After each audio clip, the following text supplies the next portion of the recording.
This is Warrior Sound Live. Here comes Curry. Step back off the dribble three. Are you kidding me? Here's Laurence Scott. Hey, thank you. The playoffs are here, and we are so excited to bring all of the talk about the NBA playoffs after this restart in Orlando with what are 8 series here in this opening round, just like you'd have in any other playoffs. But this one's a little bit different because for the first time in 8 years, the Warriors are not participating in the NBA playoffs. As we are joined here by Tim Roye, it feels a little bit strange, Tim. It is. It's a little bit odd. Let's face it. It's unusual across the board when you take into account that the Warriors aren't in it for the first time in 8 playoffs. This is August. This is August. A lot of the Bay Area is going to hit 100 degrees this week for a few days, and it's just we're locked in our houses in a pandemic. So it is. It's a little odd, but I think it's going to be just what the doctor ordered. If we get to see some really good, solid, spirited NBA basketball, that will be maybe a little bit of a tonic for what has been a very unusual and very distressing year. Rockets, Thunder. This series intrigues me the most, and I'm kind of wondering how you think Houston fares without Russell Westbrook, and is this Thunder team primed to not only just perhaps knock off the Rockets, but take it even further? Well, again, each one of these series, we go back to which team matches up with which, and I think there's a lot of variables here. Chris Paul is not the young Chris Paul. He is now a veteran point guard. And, the problem I see for him is that Chris Paul is so good at coming off a screen and then torturing, a big player. We saw him try to do that against the Warriors with the Clippers. We saw him try to do that as a member of the Houston Rockets. And so now he's playing a team that's all small. So whenever he gets a pick and roll and there's a switch, well, it's another small guy. Maybe it's Covington. Maybe it's Harden. And these are guys that not necessarily guys that he can automatically blow by like he could, earlier in his career. So I think that's a problem for OKC. But I love OKC's spirit. I love their balance. Schroeder has played well against the Rockets. But to me, the Rockets are always going to come down to really one thing. Are they making shots? And if their shots, those threes, aren't falling at a high enough rate, they're very vulnerable. And I think it's going to be interesting to see who steps up. Will it be Gordon? Who steps up for the Rockets in this particular case? Because I without Westbrook, they have obviously a void there on the nights where Harden is getting a lot of attention. You called it a couple of weeks ago as we were heading toward a weekend of action where Denver and Utah were to play, and you're like, this is going to be a great game, and this could be a playoff series, and now it is. The Nuggets, the Jazz, this one, if that double overtime game is any indication, should be a lot of fun. I think it's going to be a lot of fun. I think it's going to be interesting to see Denver. They continue to play well. They get Murray back. That's going to be a very nice key for them.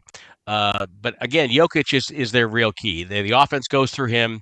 He's very talented. He has to stay out of foul trouble for Denver to be successful. And Utah is a very good shooting team. Their defense isn't as good as it's been in years gone by. So I'm wondering, if they can score enough. And again, they have some matchup problems. I did watch one of the games in the bubble, and for a while they had Joe Ingles on Paul Millsap. And they can get away with that matchup because Millsap is not posting up the way he used to do earlier in his career. So I'm wondering can he flip the switch and become Paul Millsap of, say, 8 years ago and get his can down to the box and do some work down there. So, but I think it's going to be a very good series. I think it's going to go deep, but I kind of like Denver in this series simply because the Jazz, they don't have Bogdanovich. Ed Davis got hurt over the last week of the bubble. Conley was away because of the birth of his son. Congratulations to him. He's one of the good guys in the NBA. So I think it's going to be interesting to see how Utah can gel together against a talented Denver team that I think is starting to really come of age. the Clippers and the Mavs, both teams with a lot of talent, but the Mavs are coming in as a 7th seed. What do you think they could possibly do to upset a 2 seed? They would have to Luka Doncic would have to become the star that he is eventually going to become. It's funny because if you read some of the people who cover the Dallas Mavericks, they've been saying that Doncic hadn't played well. Then you look at his numbers and you go, "What, are you kidding me?" He's only 21, and I think I don't think he's ready for this step just yet. I think he will be ready soon, and that's going to be a problem for everybody in the West, as if the West needs any more problems.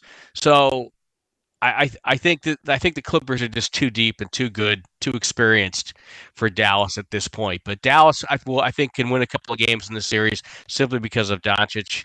But I don't think he's ready to take this step where they could upset the Clippers. Ask you a similar question here with regard to the Trailblazers and Lakers series. The Blazers getting past the Grizzlies in that play-in game and really working their way into this 8th spot. Could they give the Lakers the kind of problems that could possibly end up in an upset? I didn't really think so until C.J. McCollum played so well in that playing game with a fracture in his back. He was outstanding. Now, granted, that was against a very young Memphis team. And again, here's another footnote. Another young team that's going to get better is Memphis, and Phoenix won the last 8 in the bubble. But I think Portland can give them some problems. I think Portland can win a game or two. It really depends to me on, can the Lakers flip the switch? They look pretty sluggish. They looked very uninterested, which, very hard for them. This would be exactly the way the Lakers would have ended the regular season. They were kind of locked in the number 1 spot, and they really didn't have anything to play for. But the only thing that would give me, if I'm a Blazer fan, that would give me some real hope in this series is the guard line. And the Lakers are going to be huge up front if they start this lineup they've been going with LeBron and Caldwell Pope basically playing guard spots. But that's going to be hard for those two guys to chase McCollum and Lillard and try to stay in front of them for an entire game.